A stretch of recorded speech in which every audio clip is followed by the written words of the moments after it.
বকখালি তেল নেওয়া হচ্ছে, তেল নেওয়া হচ্ছে। হ্যাঁ একটুখানি। গুড মর্নিং বন্ধুরা, আজ আবার হঠাৎ যাওয়া শুরু করেছি বকখালি। এই যে IIM জোকা পেরিয়ে গেলাম, এরপরে গুরুকুল বলে একটা স্কুল রয়েছে, তারপর বাঁ পাশে বিবেকানন্দ মিশন স্কুল আছে, ভিএমএস পেরিয়ে গিয়ে সাদার্ন হাইটস। এবারে আমরা ঠিক করেছি ডায়মন্ড হারবার না হয়ে আমরা উস্তি হয়ে যাব। রবীন্দা দেখেছে উস্তি হয়ে গেলে 8 কিলোমিটার কম পড়ে রাস্তা, তার থেকেও বড় কথা রাস্তাটা এক্সপ্লোর করার জন্য। কৈলান পেরিয়ে যাচ্ছি, আমতলা পেরিয়ে গেলাম। আজকে কিন্তু সকাল সকাল বেরিয়েছি বলেই হবে, ভিড় কিন্তু বেশ কম, ওয়েদার ভালো। আমরা এই উস্তির রাস্তায় ঢুকে পড়েছি। রাস্তাটা কিন্তু ভালো, বেশ ভালো। আগে আমি একবার এসেছিলাম, এত ভালো রাস্তা কিন্তু ছিল না। যা দেখলাম কয়েকটি জায়গা ছাড়া বেশিরভাগ জায়গায় মনে হলো যেন সংখ্যালঘু অধ্যুষিত। তবে এই রাস্তায় একটা প্রবলেম, কিন্তু ভালো রেস্টুরেন্ট নেই, কারণ বকখালি যাওয়ার সময় সাধারণত আমরা ডায়মন্ড হারবারে ব্রেকফাস্ট করি। সাগরিকা বা তার উল্টো দিকে যে দোকানগুলো, সেগুলো কিন্তু খাবার বেশ ভালো পাওয়া যায়, তাই এখানে আমরা ব্রেকফাস্ট করলাম না। এসে গেলাম, ব্রিজ পার হচ্ছি, হাতানিয়া দোয়ানিয়া নদীর ওপর। রবীন্দ্রনাথের নাম রেখেছিল বেগনবেলিয়া, বেগন পাহাড়, যাই না তো।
রয়েছে ব্যালকনিটাও খুব সুন্দর, ব্যালকনি থেকে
বিচটাও অন্যরকম। কার্গিল বিচের ধারে বসে রয়েছি, জায়গাটা যেন দেখলে মনে হয় অন্য কোনো গ্রহ। দেখুন কীরকম অদ্ভুত। বেশ কিছুক্ষণ সেখানে বসে থেকে সেখানকার সন্ধ্যেটা উপভোগ করতে করতে ক্রমশ অন্ধকার নেমে আসছে। আস্তে আস্তে আকাশের রং বদলাচ্ছে। এখানে কিন্তু এই আকাশের রং মানে দেখবার মতো। যদি সূর্যাস্ত কখনো দেখতে চান তো অবশ্যই এই কার্গিল বিচে আসবেন। খুব কাছে, ফেজারগঞ্জ থেকে একদম একটুখানি টোটো করেই চলে আসতে পারবেন। আমরা যদিও গাড়ি নিয়ে এসেছি। নৌকোগুলো ক্রমশ তীরে ফিরছে মাছ টাছ ধরে। রবীন্দার ছবি, রবীন্দা বাবানের ছবি, দুজনের একটু ছবি টবি তুলে দিলাম। আকাশের রং এই মেঘলা দিনেও দেখুন কিরকম অদ্ভুতভাবে বদলাচ্ছে। যেহেতু মেঘ রয়েছে তাই প্রপার সূর্যাস্ত তো নেই, কিন্তু সন্ধে হয়ে আসছে, তার রং কিন্তু অন্য রকম লাগছে। অন্ধকার হয়ে গেছে। নৌকাগুলো ক্রমশ ডাঙার দিকে ফিরে আসছে।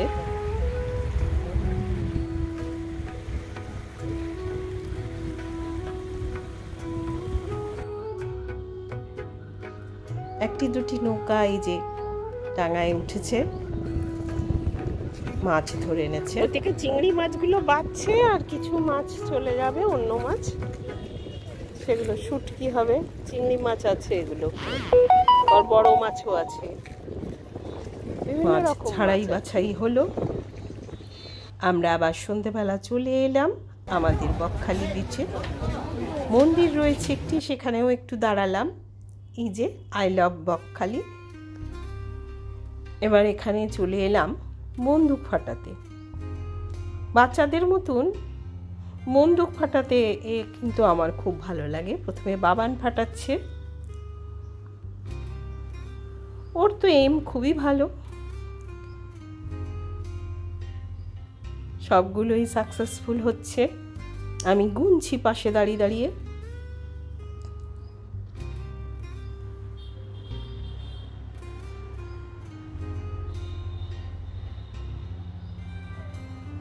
এই জায়গাটা বেশ একটা মেলা মেলা ভাব আছে। এরপর আমার পালা।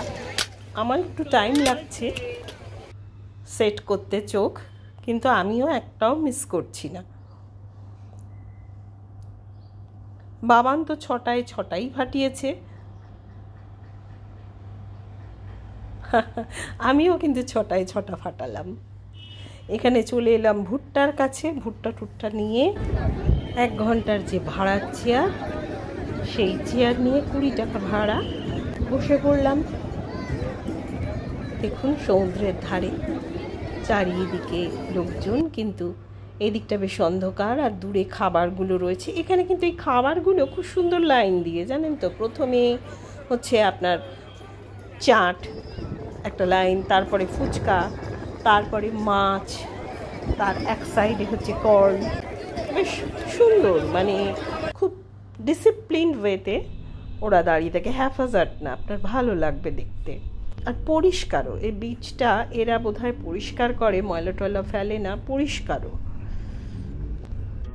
সবে দোল পূর্ণিমা গেছে, তাই আকাশে চাঁদ কিন্তু একবার আসছে, দেখা দিচ্ছে, আবার মিলিয়ে যাচ্ছে। সেপাশে গল্প। এই ছবিটা চাঁদের বাবা নামায় তুলে দিল, খুব সুন্দর তুলেছেও। আমি তো দূর থেকে এরকম জাস্ট আকাশটা, পুরো প্রকৃতিটা নিচ্ছি আর কি। একবার দেখুন তিনি মুখ দেখাচ্ছেন, একবার যাচ্ছেন, সবাই যে যার খাচ্ছে। চাওলা এসে চা বিক্রি করছে। বেশ একটা কি বলুন তো, বেশি হইও নেই, অথচ কিন্তু আশপাশে লোকজন আছে। একদম লোক না থাকলেও আপনার ঠিক মানে ভালো লাগবে না।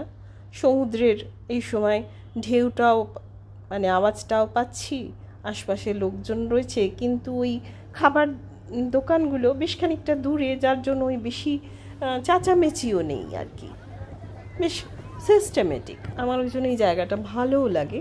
দেখুন দূরের দোকানগুলো কেমন সারিবদ্ধভাবে, আর এই পাশে যারা বসে থাকার তারা বসে আছি।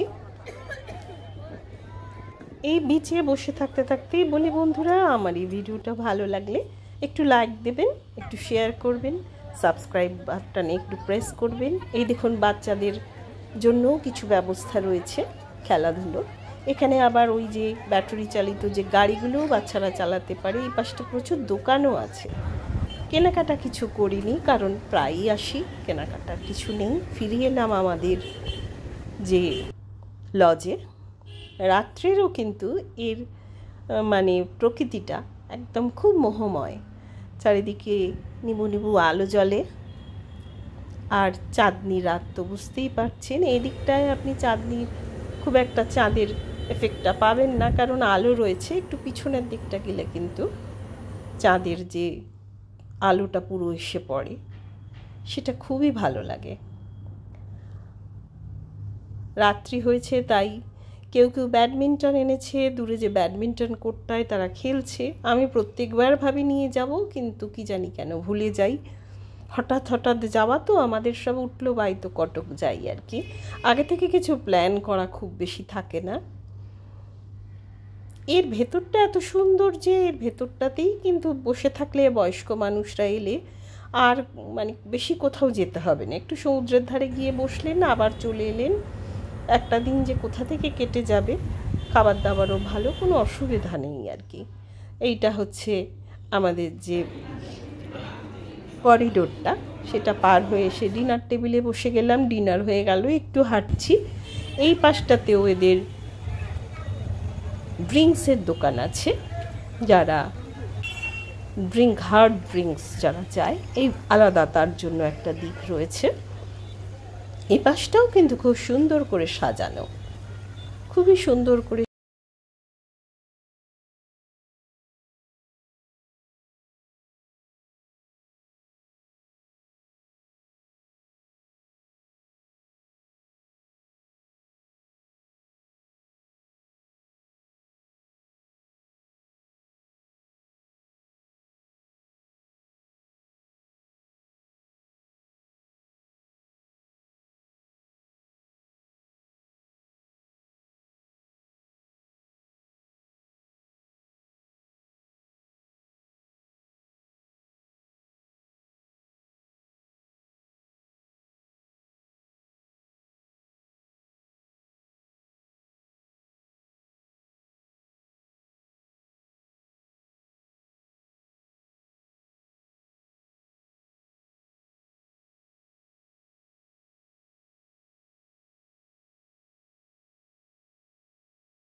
এই হোটেলটা কিন্তু সস্তা, আমি দেখেছি।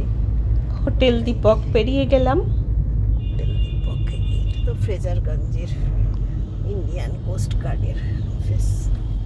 ফ্রেজারগঞ্জের যে নৌ দপ্তরের থাকার জায়গা, সেটা অফিসটা, সেটাও পেরিয়ে গেলাম। হাতানিয়া দোয়ানিয়া পেরিয়ে যাচ্ছি।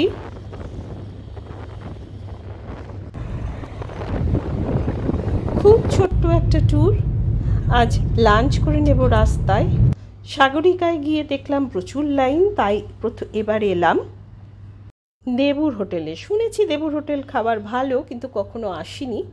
এই দেখুন, ভাত, একটা ভাজা, একটা লোটে মাছের ঝাল, এই বড়া, শুক্তো, ডাল, আমি মাছ নিয়েছি, চাটনি, পাঁপড়, একটু স্যালাড, সব মিলিয়ে মিলটা, এবং বেশ সস্তা, এবং খাবার কিন্তু কোয়ালিটি কিন্তু বেশ ভালো। এই প্রথম খেলাম দেবুর হোটেলে। এসিতে বসলে একটু বেশি চার্জ, আমরা এসিতেই বসেছিলাম। নন এসিতে চার্জ আরও কম, মানে খাবারের দাম। এবার এই যে আমাদের ডায়মন্ড হারবার ছেড়ে চলে যাচ্ছি। এখনও দুপুরের আলো রয়েছে।